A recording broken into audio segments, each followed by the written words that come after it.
President Trump speaking moments ago. We're waiting to hear those comments in a moment. It was from the South Lawn. So some of the headlines, though, that we are getting is that he's not happy about Russia firing on Ukraine or what's happening at our southern border. He is also promising to put pressure on General Motors. Meanwhile, we are heading into the final hour of trading. The Dow up about 300 points, 301 points after the big holiday shopping weekend. Back with us, Lindsey Bell, Erin Gibbs, Kevin Kelly.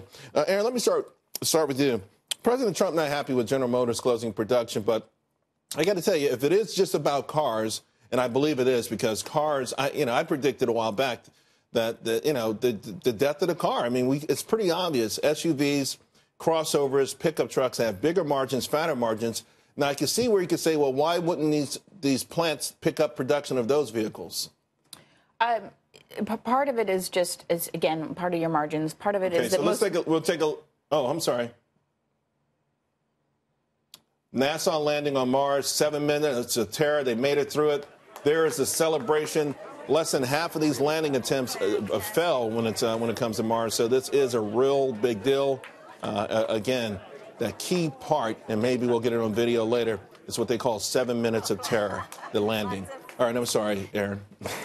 A lot of it is, most of your growth is coming from outside the U.S. So you do need to, we think about just what the U.S. sales are for some of these higher margin trucks and SUVs, but you also have to consider what's happening outside of the U.S. and the global growth and demand. So I actually support GM's closing of any plants that just don't operate and aren't making sense. Well, the market supports it as well. The stock was up to almost over $2 at one point today. So the market thought, in fact, GM seemed a little bit slow to this decision.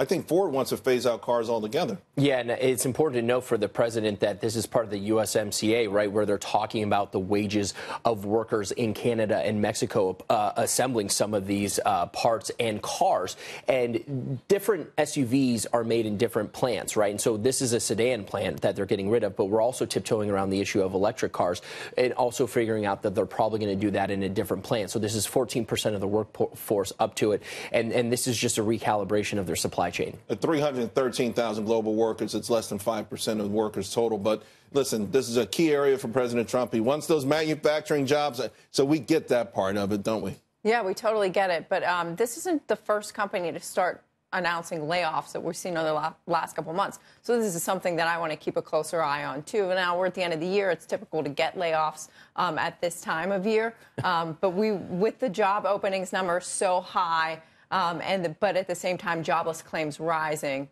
It's just one area to focus on. All right. So, Erin, before at the end of the A block, we talked about what kind of signs you might be looking for. Maybe that we're turning here. Is there any one thing or a combination of things? For me, it's investors not reacting to negative news, because we've seen in the past 2 to 3 weeks that every time there's any sign of negative news, whether it's a slowdown in tech earnings, trade war concerns, the markets immediately shift. Even if they're up earlier during the day, they start tanking down.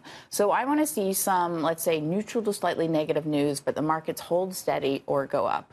Yeah. And so being able to sustain that for multiple days, not just one or two. And that would mean for me that sentiment has started to shift. Investors are becoming a little confident.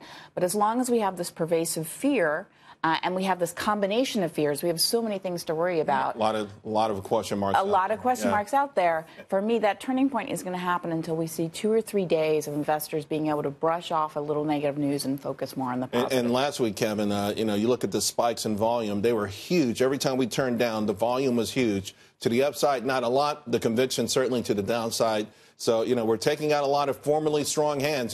You wake up the next day and find out maybe you weren't as a strong hand as you thought you were. Yeah, because this market, there is an alternative now. Remember, before there was the TINA market. There is no alternative. Now they can go into the fixed income markets and get over 2% just for a 2-year Treasury note, right? 2.75. So there are alternatives for people to place their money. We're also seeing sector dispersion, right? So the market's not going to go up in a tandem. You are going to have winners and losers, and that's why you're seeing these waves of volume come into the market as they start to reallocate. Lindsey, any stocks, any areas that look attractive to you right now?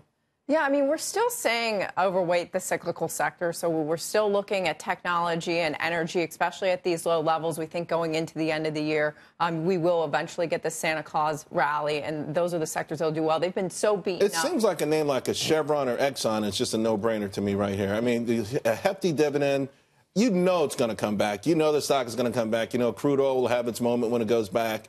I mean, that seems like a win-win down here for someone looking for a yield and everything else. Yeah, and the technicals in oil, if you look at them, the oil prices have come down so low, and there's a debate of whether it's supply or demand. I think when we come out on the other side of this, you're going to see that the demand is still there, and it's more of a supply issue. Anyone? You mentioned technology. I do like tech and technology here. If you look at NVIDIA, I mean, listen, data centers aren't going away. We'll need 4,000 more by 2020. Also, we just talked about cars. Guess what? They're the chips that power the cars, autonomous driving. So NVIDIA is sold off completely. We need leadership from, and that's what's happening today. Financials are doing well, as well as technology. Financials are the number one movers out there, led by Jefferies of all stocks. What else? Do you like anything new since last time we talked? Actually, there are a couple staples in industrial. New Skin, it's a smaller company, but it's sold through Sephora. That's been really, really high growth. And that's been a lot of exposure to China, that New Skin. And a lot of very volatile China. stocks. Yes.